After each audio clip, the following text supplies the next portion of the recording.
Daf Eber wins the toss and elects to receive. And Sam, she had to wait out there a while Serena got everything in order. She knew that, and she should have been hopefully really well prepared for that. It was interesting yesterday, I had a chat to her, and she came in like Serena, and they both got their practices out the way early. Then they did their media, and when she sat down, I think she was quite taken aback about the step up in interest from the semis to the final. That's a new experience for her. Don't forget to save that match point in the opening round. I think that stood her in good stead. I think it was a little wobbly against Annika Beck. That was difficult to play another German. I think her best match was against Victoria Azarenka. That was the match that's got her into the final. And then quite a lot of nerves, actually, against Johanna Konta, the favourite very much in that semi. So she's been through quite a lot and played extremely well. I think she's in as good a shape physically, mentally, emotionally. Certainly not fatigued out here and ready to go as long as she's not too nervous. Well, she's got nothing to lose, has she, coming out into this final against Serena. I mean, the world #1. She's been #1 for 277 weeks throughout her career. She's 34 years of age, 69 titles to go along with that, 21 of those Grand Slams. And tonight, she's trying to equal Steffi Graf. Her road to the finals, tough opening match against Georgie in, 6-4, 7-5. But from there, Kim, it was pretty cruisy. She has looked really impressive throughout, you know, from the second round onwards. And I think she's just been so dominant with her serve and with her return. And you know, I think we can expect a lot more of that coming up here today. Well, it's perfect conditions for this final. We're going to take a short break and we'll be back with the start of the women's final.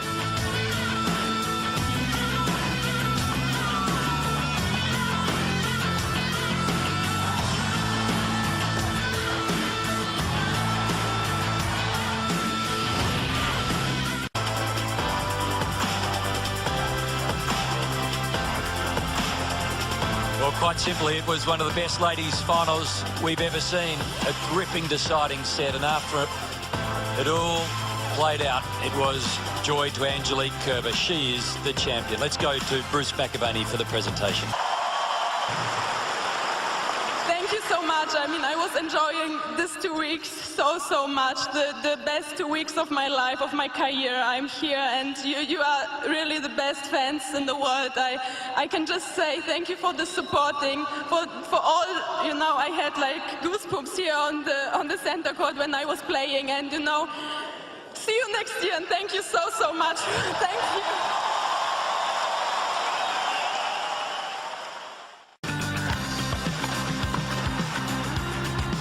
Good evening, everybody. Well, Rafa takes on Gael Monfils in just a moment. Gael Monfils, he's had a remarkable career, but he's always been known as the flamboyant Frenchman. Not so in the last 12 months or so. Right now, he sits as high in the rankings as he's ever been. Number 6, let's hear from Gael. When he plays inside in his career, he only wins 68% of his matches. When he plays outdoors on a hard court, he wins 76%.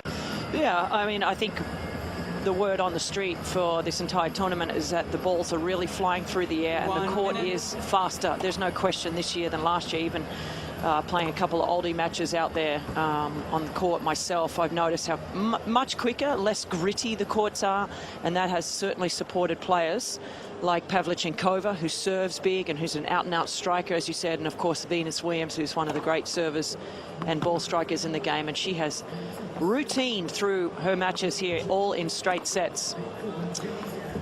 Yes, I think she's rather relieved after the 4 players that she's already met and dispatched. We've had more of a test against German qualifier Mona Bartel in the last round, but at least she's got an opponent today who she has played before on 5 previous occasions, winning on 3 of those meetings. She's into her 21st career Grand Slam semi-final. One of the best performances of her career, and for just the second time, Coco Vandeweghe is through to a quarter-final at a Grand Slam. Good afternoon, Big Jim. Good afternoon, everybody. And how exciting to see Venus Williams through to the semi-finals here at the Australian Open. What a career it has been. And Intense practice session today for Johanna Konta, who made a stunning run to the semis here last year. If she wants to match that feat again this year, she's going to have to pull off the biggest win of her career, because in the next round she takes on Serena Williams. Konta has improved her ranking from 47 to 9. Has she improved enough to beat one of the all-time greats? Well, we'll find out tomorrow. Good evening, everybody, and welcome to quarter-final night here at the Australian Open. It's Roger Federer, and he takes on Misha Zverev. Misha, he was the man that knocked out Andy Murray. Two careers could not be further apart. Roger's 35, Misha's 29. Roger trying to make his 41st semi-final from his 69th major. Misha Zverev, 18th major total. He's never been to a semi-final, and tonight he plays his idol. Guess who? Roger Federer. He's going to be ready for battle here tonight. It's going to be how Misha Zverev handles the situation. And how will he handle it, Jim? What do you think he'll bounce back like from having such a massive victory? It's impossible to say, because we have nothing to compare it to in his career. So many firsts for him. The first quarterfinal of a major, the first time he's having a chance to experience this. Yes, he's played Roger Federer, but not serve and really settle, because he must be nervous. Yeah, but he was nervous 2 days ago closing out that match, I'm sure, against Andy Murray, the biggest win of his career so far, and he handled it extremely well.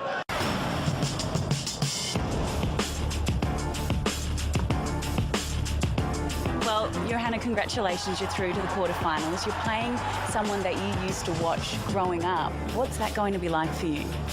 I think it's more than just that. It's also the fact that it's someone like Serena who's achieved what she has in the sport. I think that's what's most exciting to be up against. We did do a little bit of research, though. You were 12 years old when she won her first Oz Open and 8 when she won her first Grand Slam. What do those stats mean to you going out against her?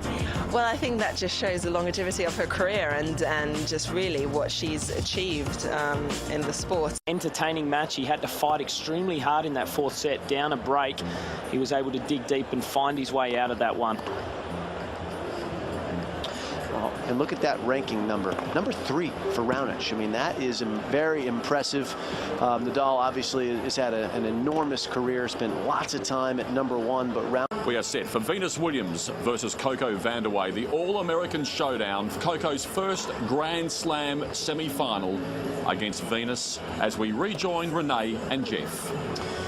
Thank you, Jim. Indeed, you're quite right. It is Coco's first Grand Slam singles semi-final in her 25th Grand Slam main draw appearance. Contrast that, Renee, with Venus contesting her 21st Grand Slam semi-final in her 73rd main draw appearance. It's an open record. Got to give her an advantage, do you think?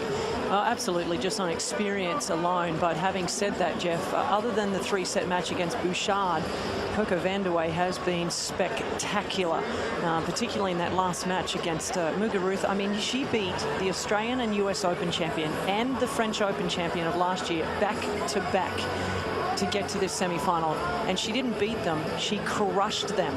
So there's really two mindsets of why you would choose to return serve.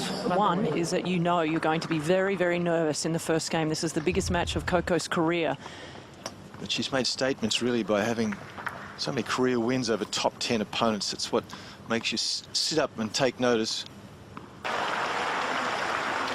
He's just won 2 career titles, Coco, both at Birkenbosch 2014 and 2016, been a runner-up once at Stanford 2012. There are a lot of sacrifices from when you are very young, and you have so many ups and downs in your career that affects your life, that affects everything. And but in the recent years, and especially this one, has given me everything. To be in the semifinals again, it's just so heartwarming. It's filled my heart, my soul. It's what I've been missing. I've been missing this deep down so much, these feelings, this enjoyment. So I'm in heaven right now. It's good for our sport. I think that people is talking a lot again about this match, and well, I am excited about it. It's the final, and that makes the match always even more special. It's true that we have great rivalry during all our careers. well, he's one of the toughest opponents that you can meet. He's able to play so quick, to produce amazing shots, and he's playing aggressive, and he's with huge confidence, I think. I think what happened in the past probably will not affect on this one, because the situation is completely new for both of us.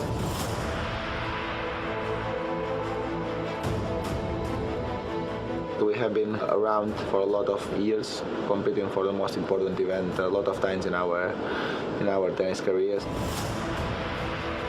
Combination of styles, combination of matches, really interesting, and I think for both of us is an amazing news that we are there again, hopefully for the world of tennis and for the people in general who love sport too.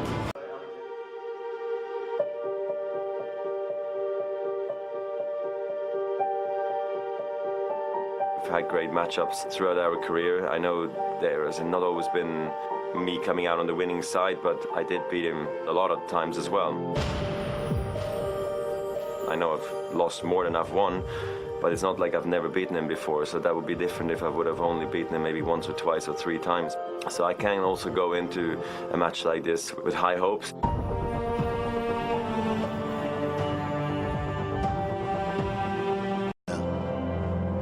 It's the crowning jewel of my whole career, and I think seeing my name up there in lights, it is a sort of a unique situation, and I'm honored. I think the respect is something that Roger probably started. And last but not least, I would like to thank Rod and that label for a trophy. His court coverage and his anticipation is something that is quite unique in a tennis player today. Another night on Rod Laver with Roger, another masterclass. Rafa is unbelievably talented. They've been competitors for probably a good 10 years. It's the fairy tale final. I'm thrilled that they're here. I'm even more thrilled that the stadium is named after me. It'll be a great honor to see Rafa and Roger play on the center court here at the Rod Laver Arena.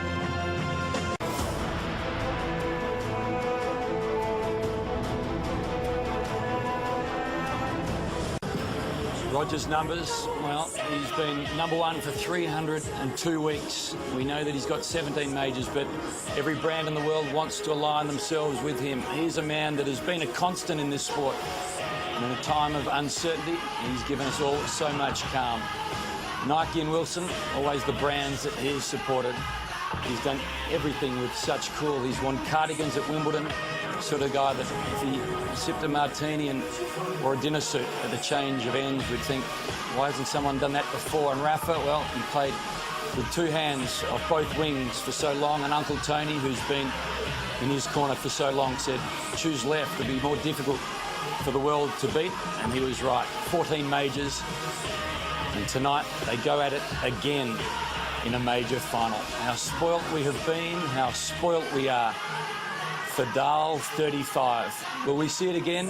Let's hope so. In the meantime, just enjoy what we have tonight.